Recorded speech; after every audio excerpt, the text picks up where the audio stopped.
Isang binata, si Jomar, ang nagmamadaling lumabas ng bahay. Kita sa mukha niya ang pag-aalala. Wala na namang pamasahe si Jomar. Paano siya makakarating sa trabaho?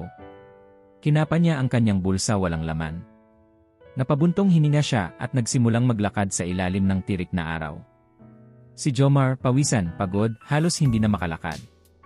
Isang matandang nagtitinda ang napansin siya. Matanda, iho, mukhang pagod ka. Tubig o, libre na to. Nag-aalangan si Jomar pero pinuha niya ito at mumiti. Jomar, salamat po, tatay. Kinapa niya ulit ang bulsa niya, parang nakasanayan lang, biglang may nakapasyang papel.